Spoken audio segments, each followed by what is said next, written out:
welcome to the session called Online Freedom Under Attack, Weaponizing Misinformation, Disinformation, and Fake News for Censorship in Southeast Asia. This is a panel organized by the ASEAN Regional Coalition to #Stop Digital Dictatorship. I'm Debbie Stothard, your moderator for this session for the next hour. And let's just launch straight into this. We're going to start with Emilie Pradichit. Remember, we were all here a year ago. Emilie is the founder and director of Manushya Foundation, which she founded in 2017. She grew up as a Lao refugee in the disenfranchised suburbs of Paris and experienced firsthand the negative impacts of exclusion, inequalities, inequities, and racial discrimination.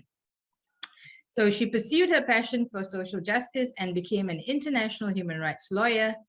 And here she is. Emilie, you're going to be talking about Laos and Thailand, two very different countries politically and economically, but both have been extensively using the COVID pandemic as an excuse to target human rights defenders and control what's being shared on social media.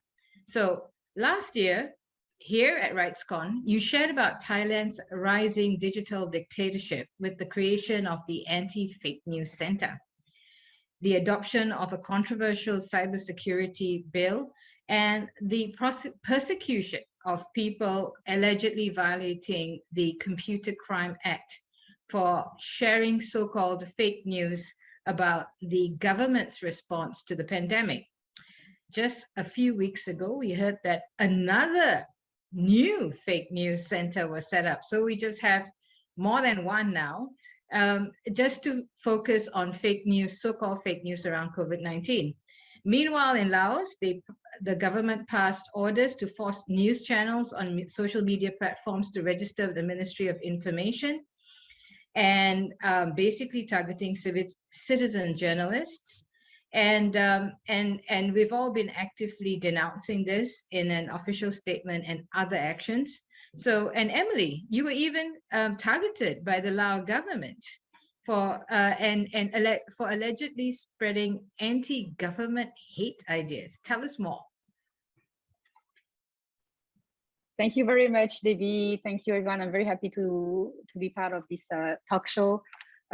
Yes, so I will be covering Thailand and Laos. And as you know, in those both countries, as you just said, online freedom has never been under attack so much as right now.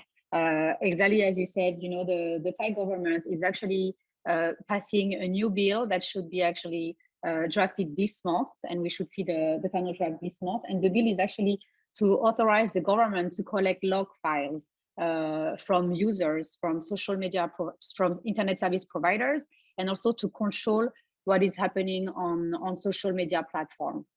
So it's really worrying for us because it's really increasing the digital dictatorship over our online freedom and also trying to further control what is happening on social media. And on top of that, last month, the government, the Ministry of Digital Economy, has also created 3 subcommittees to actually look at this law and to make sure that this law is going to be fully implemented, because they are planning to make amendments to the Computer Crime Act to make it even more difficult for us to share information online. And they were also looking at guidelines on how to better control what is happening on social media and also how to further empower the cyber police.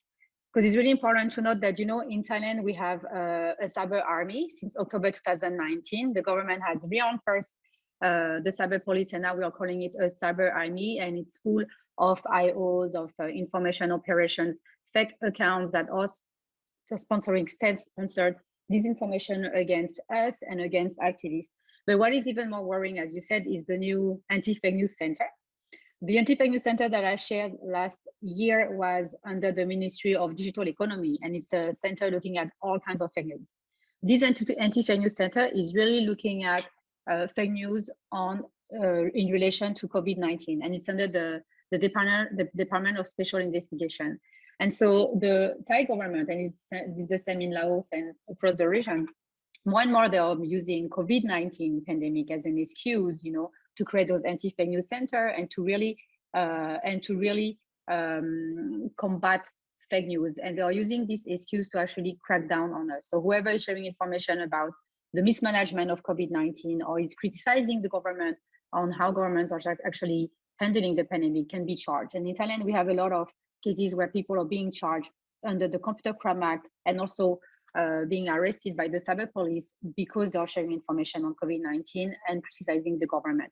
Just last month, we had the company, Akapaset, that was threatened by the government to be sued because they were sharing information on the vaccine, because they were not able to reach the Ministry of Public Health to import vaccine into Thailand. And just, you know, as explained earlier, the crackdown on social media is even greater compared to last year. And just, you know, in September 2020, for the first time, the Thai government sued and used the Computer Crime Act to initiate legal actions against Facebook and Twitter because they refused to censor online content. So it's not only us now that are being threatened by digital dictatorship, but this year there's really an increased crackdown on social media platform as well. When it comes to Laos, as you said, we clearly denounced what was happening late last month in May in Laos with the government, with a mandatory registration on online social media platform by the government and specifically targeting news channels. So what is happening in Laos, it's also on 21st May, the government creating a task force looking at illegal online media and fake news around, again, COVID-19. And what the government is actually doing, and it was the same thing when they use me as person spreading fake news, is that the Lao government is actually promoting state-sponsored fake news on Facebook. So the government is creating their own Facebook page, and on those Facebook pages, state-sponsored Facebook pages, they are sharing news and they are targeting dissenting voices. And in the picture that you're showing, it's a state-led Facebook news page where they are accusing me of asking Lao dissenting voices to cross the border to come to Thailand, and I'm paying them 5,000 to 300 baht to cross the border, and then I'm sending them back home to Laos with COVID-19. And I'm also spreading anti-hate ideas and anti-government hate ideas, sorry. And in the next picture, for example, they are saying that I am the person behind the CVNOR Facebook page, and CVNOR Facebook page is a Facebook page. It's an anti-government Facebook page led by dissenting voices, but not me. I was not even aware of this Facebook page. I didn't know it was existing until I was accused of being the person behind this Facebook page. So what the government is actually doing is the government is actually promoting state-sponsored fake news, and they are accusing people like me and others of promoting fake news and of spreading COVID-19 in the country by sending back migrants. So it's really problematic for us because you can see that Thailand and Laos are following exactly the same pattern of weaponizing misinformation, disinformation, and fake news around the COVID-19 pandemic to really attack on our freedom of expression and really crack down on independent media and citizen journalism, which is really, really important for us in Thailand when we are using the hashtag what's happening in Thailand, but also for us in Laos when we are trying to tell the truth about what's happening on the ground. We cannot rely on state-sponsored news channel. We have to do our own citizen journalism, and the government is trying to crack down on that right now. And because they're trying to crack down on that right now, that's why they're passing those orders to forcing everyone to register with the government any news channel on Facebook. Thank you for sharing that dramatic news, Emilie. We're going to have to come back later to what we think. What can we do against such developments and such actions by repressive authorities? But I wanted to invite Damar. Damar Juniarto is the executive director of SAFEnet, the Southeast Asian Freedom of Expression Network, a regional organization that focuses on defending digital rights in Southeast Asia. He has over 10 years experience in the communications industry and in digital and news media.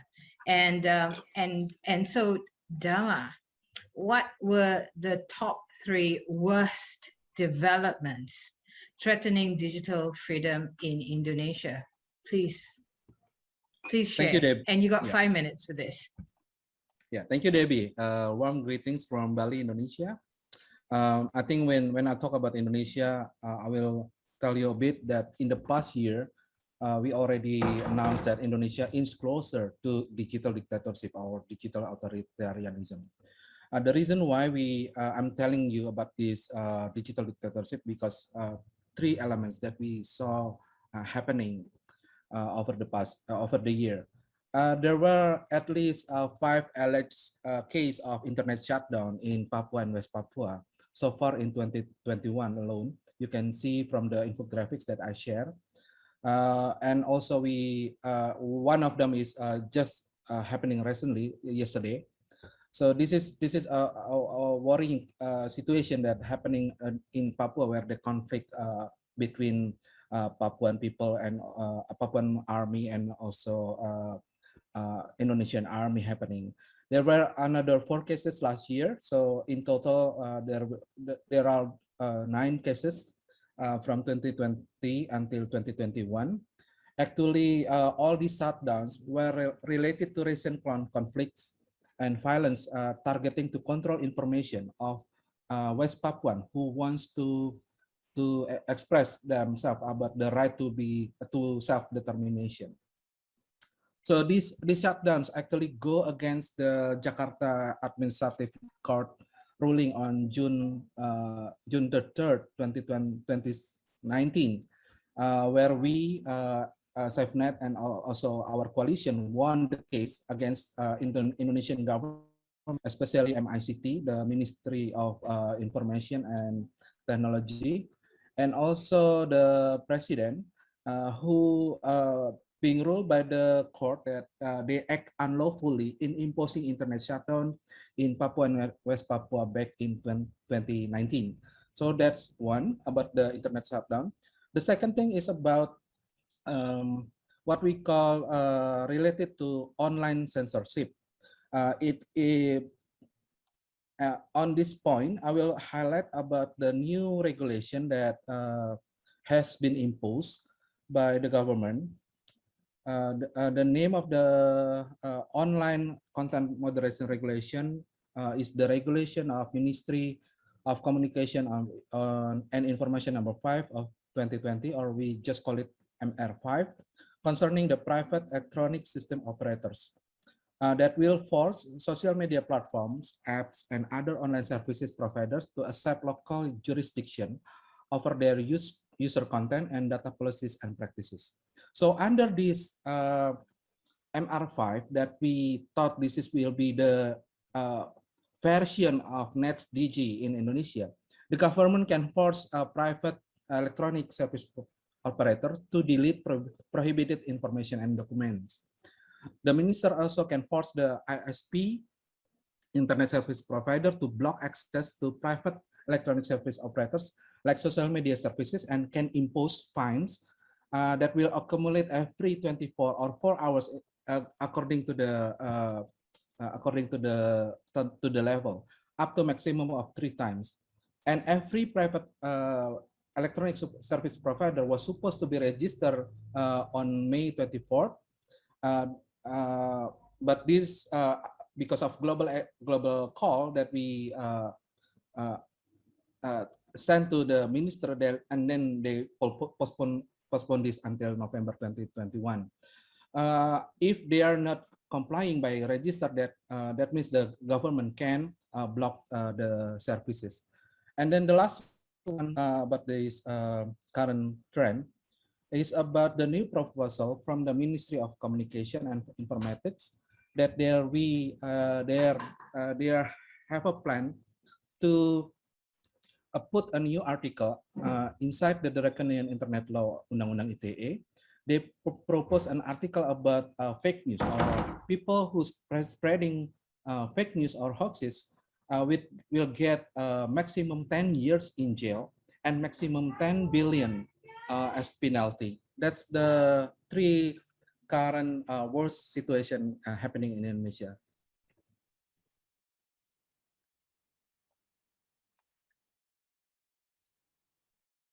Hi, thank you so much, Damar, for being able to condense that really important information, the different changes in legislation, but also the persistence of the government in perpetrating internet shutdowns and slowdowns in West Papua, despite the fact that the courts have actually found that this ruled against it. This is becoming a disturbing trend. So we've got Thailand, Laos, Indonesia, and now we are going to move to Cambodia. So we have with us again this year, Sopheap Chak, the Executive Director of the Cambodian Center for Human Rights, the CCHR, working for the promotion and protection of political and civil rights in Cambodia. Her work has been recognized by all of us, but also by this guy named U.S. President Barack Obama, and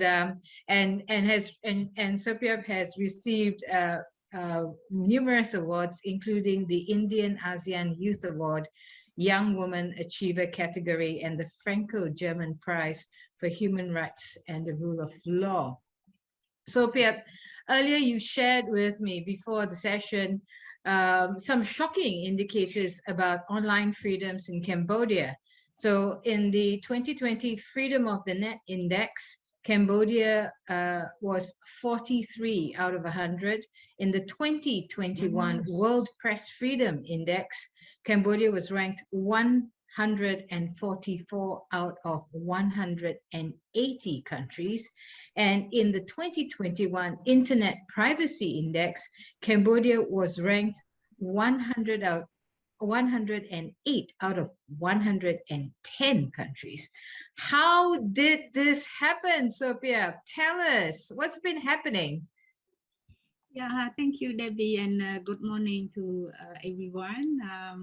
Indeed, the situation of internet freedom, as you illustrated, have been continuing getting worse in current context and since the last RightsCons. So first is the new restrictive legislative development, that have been affecting the online freedom. Recently, the government have introduced a new legislation, called sub-degree on the National Internet Gateway. That sub-degree was adopted in February 2021, and that would create a single entry and exit point that goes through the national gateway, and that gives the ability of the government to exercise the control of all internet connection.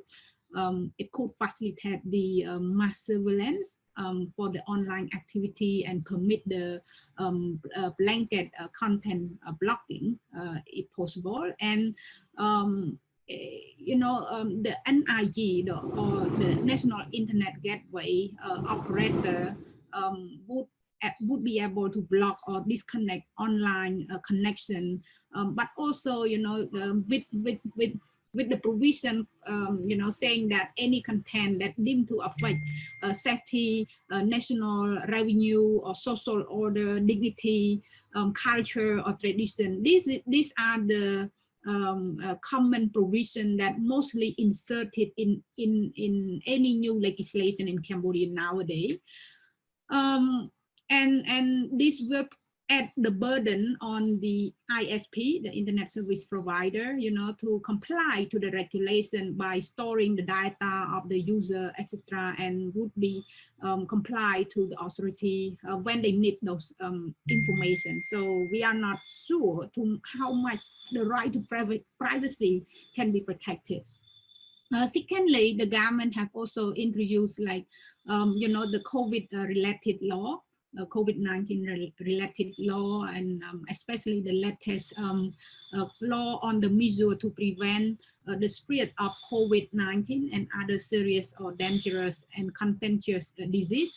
This law is adopted following the following another legislation that the government adopted last year, which I mentioned in the previous RightsCon, was the state emergency law, but the government have not imposed that emergency. However, the government in March of this year, they introduced another law, the COVID prevention law.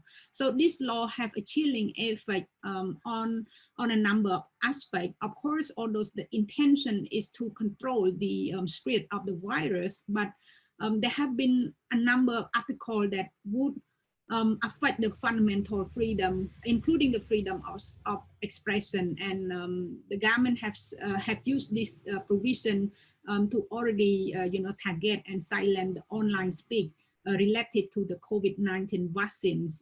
There have been cases of arrest or charge already. And beyond this adopted law, the government is planning with few other law, like the cybercrime law and other legislation that would affect, like the public order law is another story. So beside the legislative development, of course, there have been a heightened of the crackdown on the freedom of expression online. There have been a number of cases that we have documented. For example, in April to December last year, in 2020, we, Cambodian Center for Human Rights, have documented over 100 restriction or violation of freedom of expression. And, many of these related with the incitement, incitement charge or defamation. And beyond this arrest, first is the legislative concern. Second is the increased arrest of the individual who express online. But the third matter is the lack of effective data protection. So during the COVID pandemic, the government have revealed identity of patients or those who tested positive, with their email or even with detailed name and their address, etc. And the expert, like the UN expert, have warned of this violation of privacy and urged the government to balance between the public health and the right to privacy. But secondly, the government also introduced a so-called Stop COVID-19 QR code. I'm sure that it may be familiar in the region. So the government have started to record people movements through the QR code. So we are not sure to what extent the information provided will be protected or used and who have the access to that data. So these are the three areas of concern in Cambodia. Thank you. Thank you so much, Sopheap. Thank you so much, Sopheap. And what's rapidly emerging is that the sometimes it sounds that the rise of online repression, this move towards digital dictatorship, is just as much a virus as COVID-19. The next speaker is actually Dr. Thida from PEN International. She's a prominent women's human rights defender from Myanmar and board member of PEN International. She spent 5.5 years as a political prisoner in the 1990s and has continued to advocate for freedom of expression in her country. For those of you who have not been living under a rock, there was a military coup on the 1st of February, and any human rights defenders in danger. Dr. Thida could not join us online live, and so she took she actually took the effort to pre-record a video to answer the question, what has been the 3 worst threats against online freedom since the last time we met at Comic-Con. Please play the video. Thank you.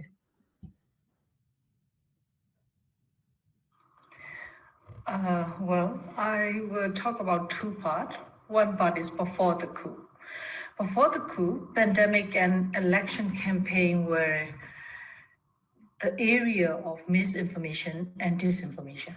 In mid-2020, some media were thought to be reached out by some political parties or groups with large amount of money for doing misinformation and disinformation campaign.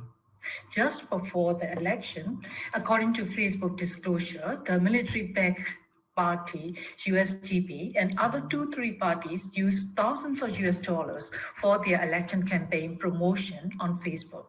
But the NRE used zero budget for it. Since then, the general public can easily predict that the military and its related groups are using misinformation and disinformation as a weapon to control the election result.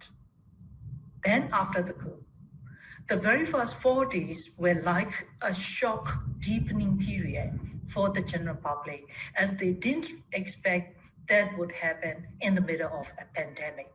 There was a viral post on Facebook about the time frame of a successful coup. Those posts said people should be silent for at least 72 hours to wait and see whether the coup would be successful or not. And if they did protest, the military junta will have sufficient reasons to crack down the protester to death. Indeed, people finally noticed that the 72-hour silence post was a weapon of disinformation to make people silent. Just before March 27, there was a post of disinformation about the total lockdown in Yangon. It said that there will be a 3 weeks long total lockdown and there will be no internet, no permission to go out even in the daytime, etc. That message was creating a sense of urgency and high risk. Fake news and rumors launched more military intelligence to spread more fear before the Army Day and to create a demoralizing feeling among the people that something really big as a threat is coming. Now, fake news posts are spreading overwhelmingly. Some fake news posts are about the junta, so we cannot even tell which side uses which fake news. And this fight between the junta and people, fake news, misinformation, and disinformation turn as weapons for everyone. Many political statements by both sides were fake ones. For example, fake statements about CRPH, Committee Representing Pirasu Luto, and about YMBA, Young Men's Buddhist Association.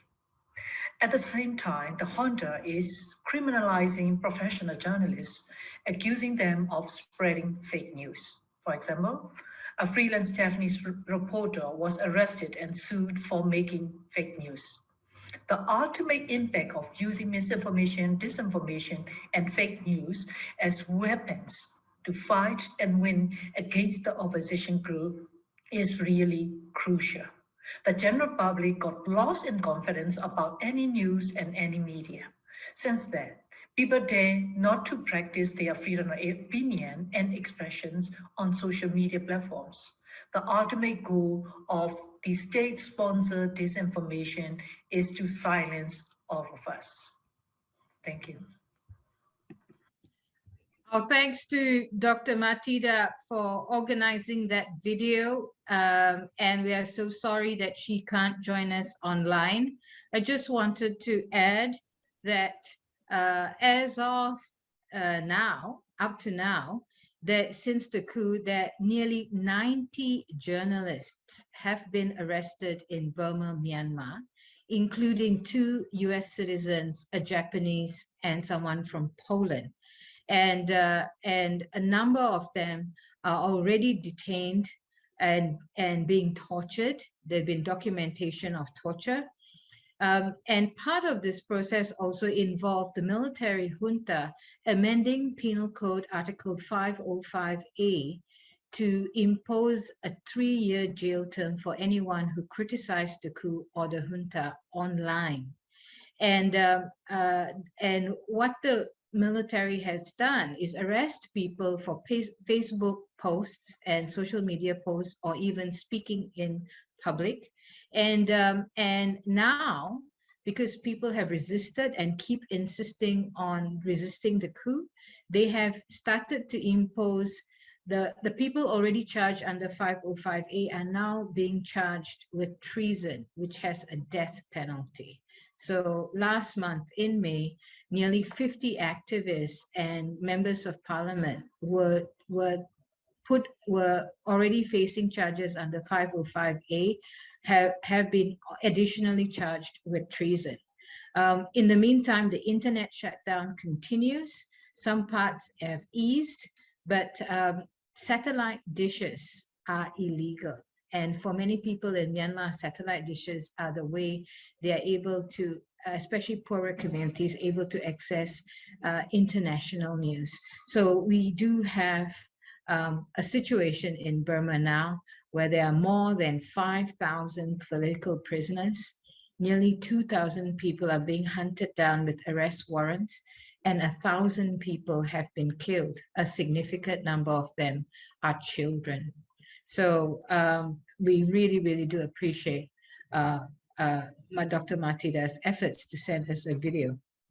So now we see this picture, whether if you're in Southeast Asia, a really rich, economically thriving region, vibrant, but then if you live here, you're kind of screwed when it comes to digital freedom, because all our governments have used COVID as all our governments have started to use COVID as an excuse to threaten our digital freedom and our privacy. So what can we do about this? What's the analysis? I'm really glad that we have Dhevy Sivaprakasam, Access Now's Asia Pacific Policy Counsel. She's a human rights lawyer specializing in technology and human rights, freedom of expression, and online information. So Dhevy, thanks for joining us. As a civil society and human rights activist, we rely on human rights law and international standards for our advocacy.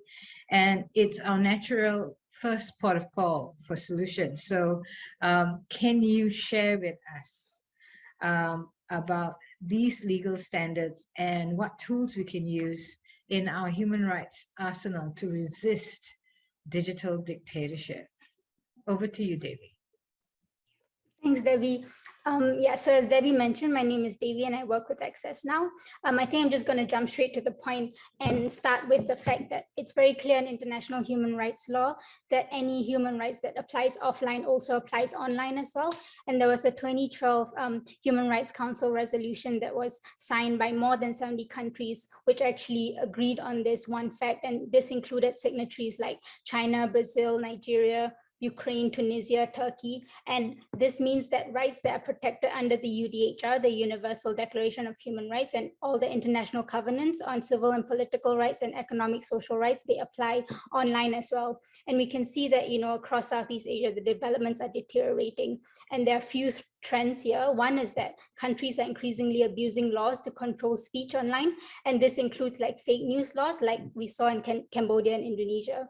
The second trend is that they're pressuring companies to censor content online, and they're imposing harsh measures on intermediaries. So like in Indonesia, Damar spoke to MR5, and in Thailand, there were the cases that were brought against Facebook. The third trend is that when they can't control things, they just shut down the internet, which has happened in Indonesia and, as Thida noted, in Myanmar. And the fourth trend actually is also surveillance now, which is an infringement of privacy. So I'll go through each of the trends. So for fake news, as Thida noted, you know, there's a real harm of false information spreading online, but there is no sign that the government's measures in this region are genuine. They're in fact using fake news now to control speech. And international law is clear that, you know, you can have limitations on free expression, but they must be narrowly defined and they must be towards a legitimate aim. They must be in accordance with the rule of law and they must be necessary and proportionate. And if they are vaguely defined and they cannot be implemented equally, as like, you know, Sopheap spoke to the laws in Cambodia, then that's against the rule of law and they are not in line with legality. And if they're criminal and overbroad, like in Indonesia, where Damar spoke to like maximum 10-year prison sentence for posting something fake online, that would be against international law. And these are also not necessary to have criminal sanctions because it makes people actually more fearful of posting information online and they're more suspicious of news. So that's what's happened in Myanmar, in that there's a very poisonous information environment now. So the second trend that we're looking at is like companies that are being pressured to censor content, as in Thailand. And here we have to look at the UN Guiding Principle on Business and Human Rights, which clearly states that it's not just companies which have rights to protect, promote, and fulfill rights online, but also states have to do it. And it's not just states who censor the companies, it's states where the companies are based. So for example, US, where Facebook is headquartered, or Norway, where the telecoms company Telenor, which operates in Myanmar, is headquartered. So these states also have to hold these companies to account within their own countries. And the third trend is internet shutdowns. So we look, and across the board is the most widespread, like blunt method possible to infringe on a whole range of rights. And Damar noted this. And also that in Indonesia, a court found it unlawful.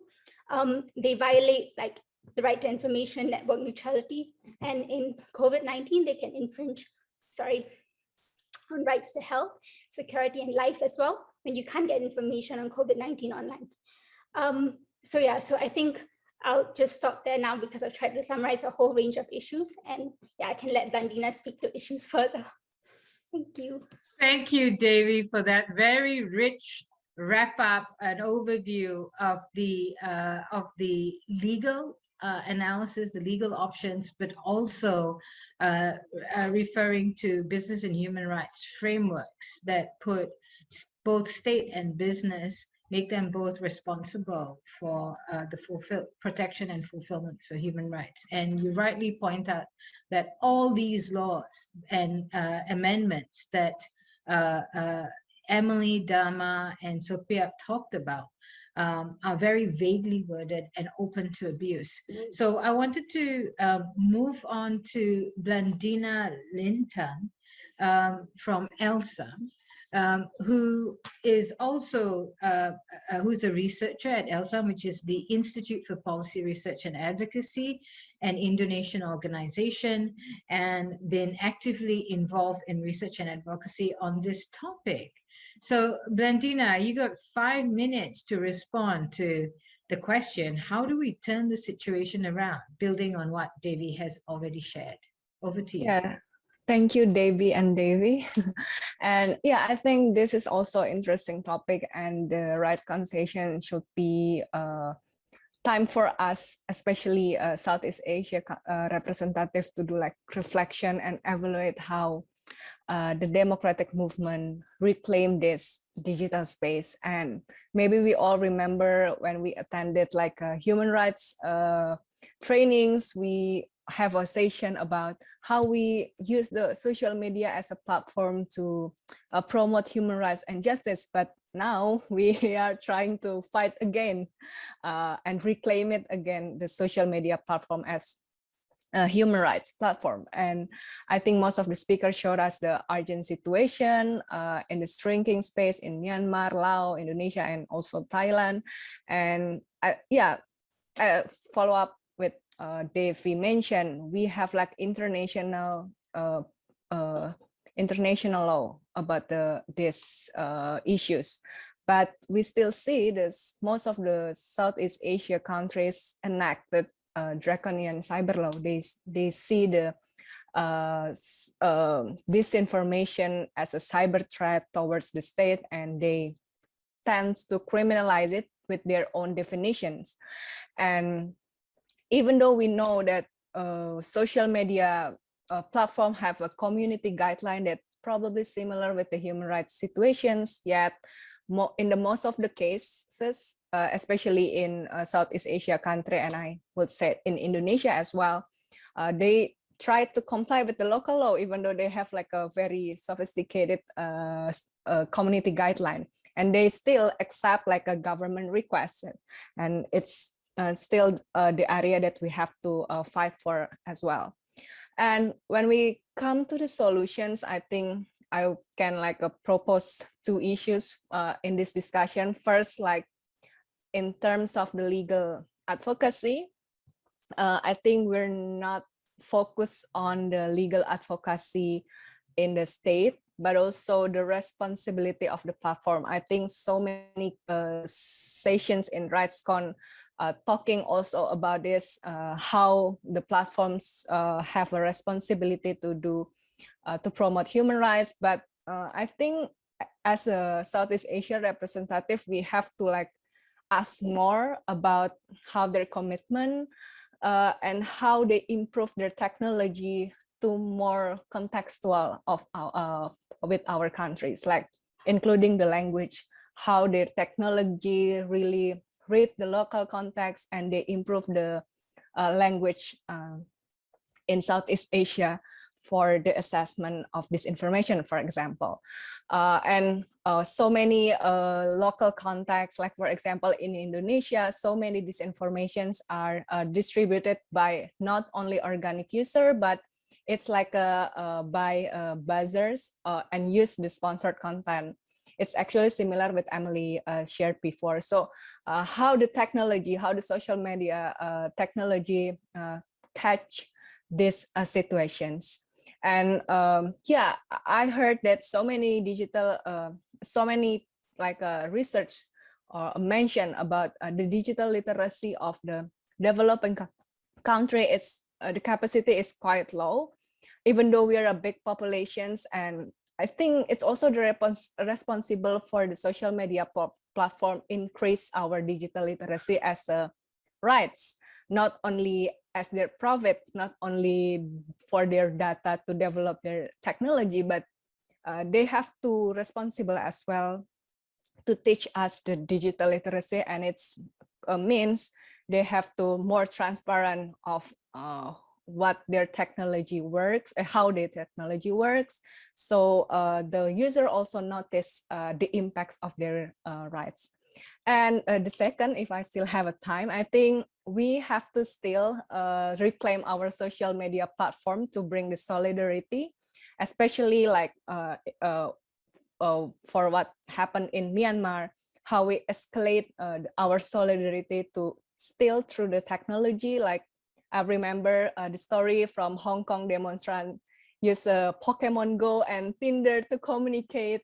So I think we have to think more about how we still use this technology to, like, for example, to do the crowdfunding and support the movement, or to also share a knowledge how we access the information if we're facing the we're facing this censorship. For example, like use how we can like share how to use VPN for others, even though VPN is still problematic, but it's still a knowledge that might be not really common. It's a privilege to know how to use a VPN, but it's a part of sharing knowledge, and it brings solidarity. So I think, okay, other than legal advocacy, which is still important, and I think we still agree that we have to fight for it as well, but we have a we can like still reclaim all the technology to fight for censorship and bring the solidarity. I think that's from me, Debbie, for now. Thank you so much, Blandina. Terima kasih. I just wanted, we are running quite low on time, and I just wanted to give everyone 2 minutes each, Damar, Emilie, and Sopheap, about what you think the solutions are and how we're resisting. But first, I want to say all the work of the ASEAN Regional Coalition to Stop Digital Dictatorship is indeed part of the solution. So we're all here, we're all doing it. But I wanted to move to you, Damar, and there's a question from the audience before, so I'm going to make you multitask. Alia Yofira comments that speaking of censorship, Vimeo is blocked here in Indonesia. We have to use VPN to watch the panel sessions, just as Blandina was talking about how people use VPN to get around these restrictions. So, Damar, how do you get around these restrictions and these horrible internet shutdowns? Over to you, 2 minutes. Yeah, I hope the answer is quite easy, like maybe sending santet. Santet is a black magic in Indonesia, or just sending like voodoo dolls as a solution. Yeah, but that's impossible, because I know that if I try to making emphasis on the internet shutdown, the internet shutdown here is occur very detrimental. We are all agree that it's very detrimental. but it's increasingly difficult to stop.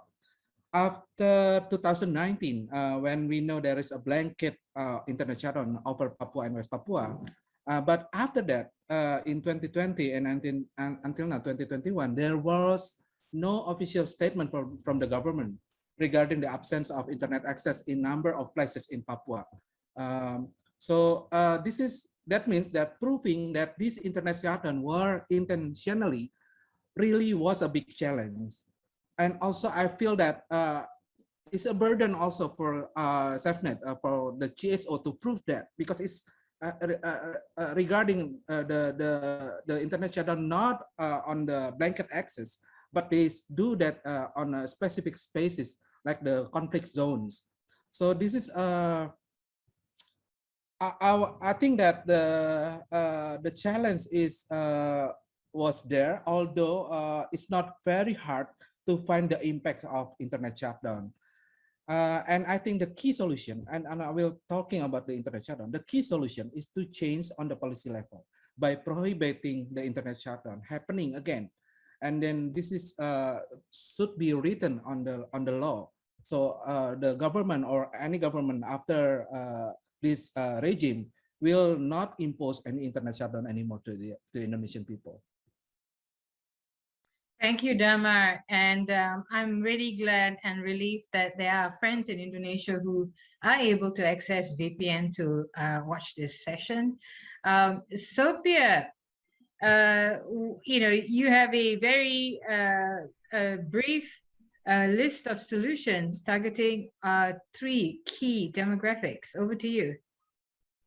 Thank you, Debbie. And I think for our case, and probably similar in the region, we encourage the government to discard, any legislation such as the sub-degree on national internet gateway, and amend the COVID-19 law so that it's in line with the human rights standard. And any legislation shall be consulted with civil society. Often the lack of transparency and consultation, meaningful consultation on a legal process have been absent in Cambodia. So this have to be corrected, and the government have to stop, introducing a repressive law and stop weaponizing existing law against the freedom of expression, especially the online platform that people currently are relying on.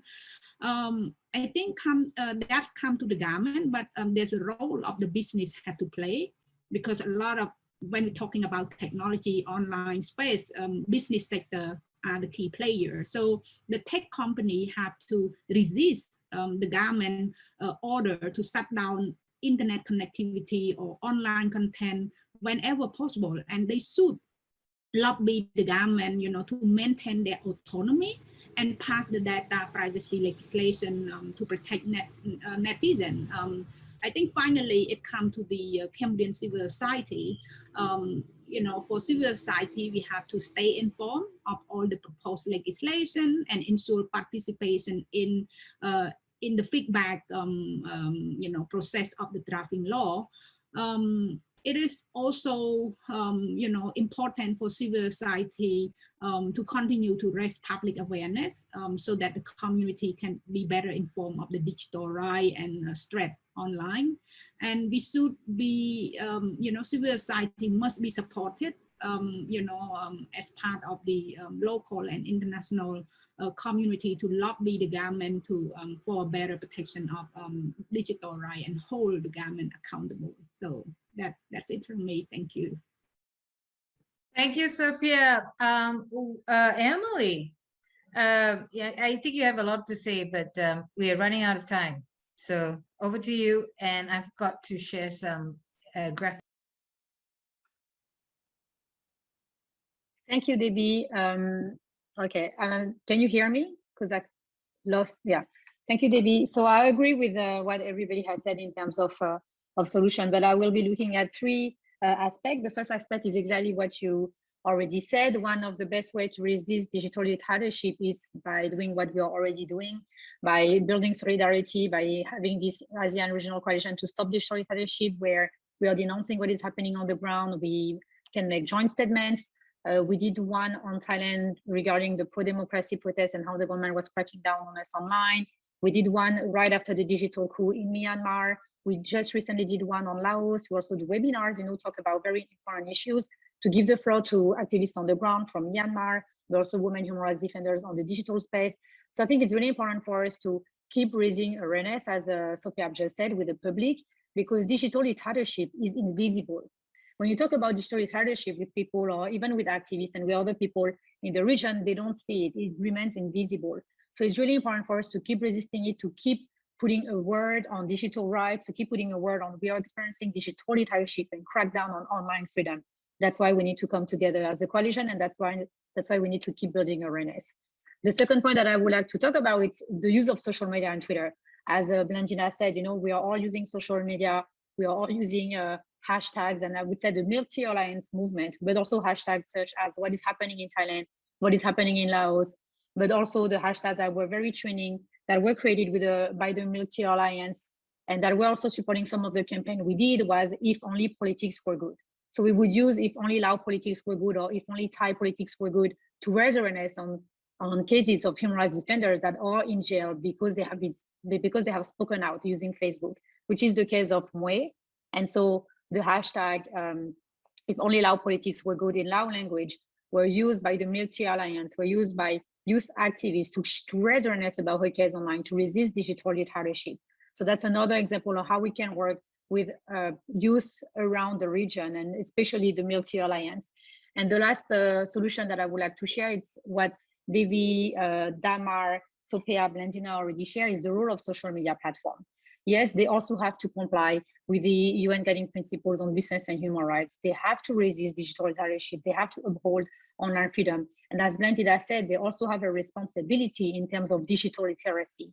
They have to invest in ensuring that people know their rights, know the community standards. Facebook has to invest to ensure that we all understand the community standards. It's not normal for us to be told that we have violated the community standards when we don't necessarily understand how they apply.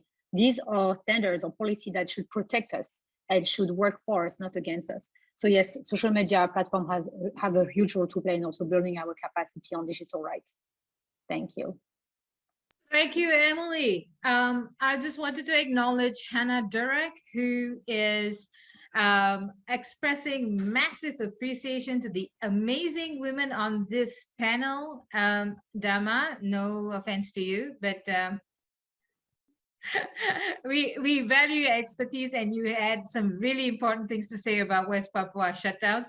And Hannah says, I hope some attendees at this important session might find support for their work from the ISIF Asia grants for technical developments towards an open, accessible internet in the Asia Pacific. So there's a very handy little link there. Please save it so that we can actually look at scaling up for this. And also there was a question earlier, how do you think ASEAN as an intergovernmental platform is useful to advocate against digital dictatorship? Everyone is smiling or maybe even sneering. ASEAN is part of the problem. And we do have the solutions, we do have legal and frameworks and international standards.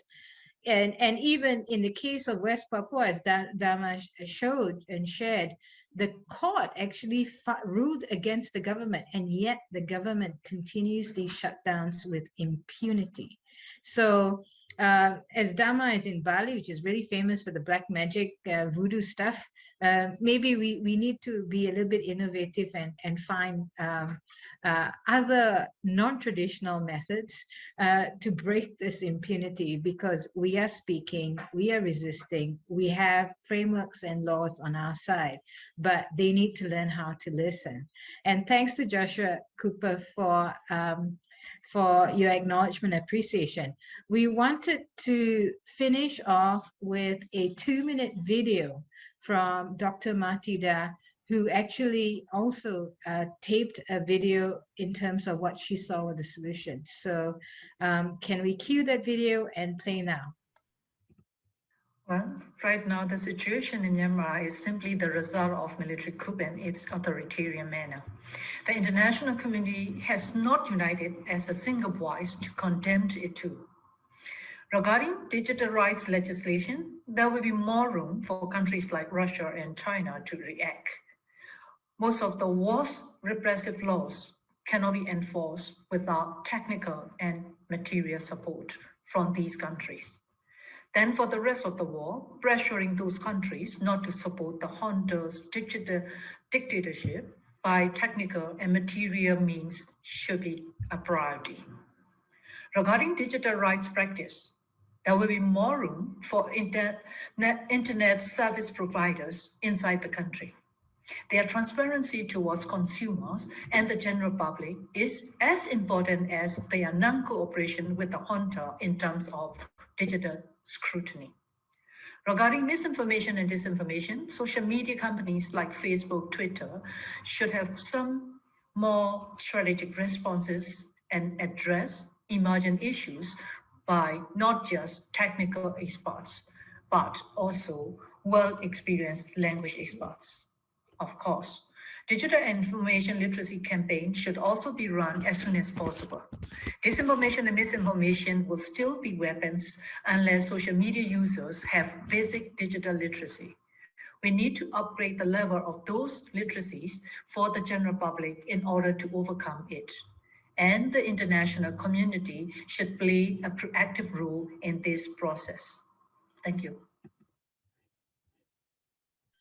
Thank you for that video. Okay, I just wanted to say we have 3 minutes left, and I wanted to use these 3 minutes to thank RightsCon for giving us the space, thank all the representatives of the ASEAN Regional Coalition to Stop Digital Dictatorship, all the members who are here and not here, and thank you so much to our tech support from Manushya and for RightsCon for making this technologically possible.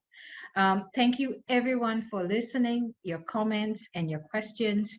Remember, we're still very active between the RightsCons, so please subscribe, follow us on social media, on Twitter, and join our ongoing webinars on very, very topical issues that will resonate with you no matter where you are, as long as you're concerned about digital freedom. Thank you, everyone.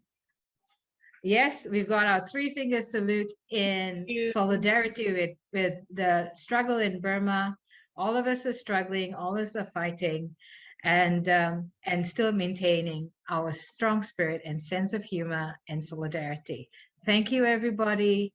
See you at the next RightsCon, but hopefully before then, come join our webinars.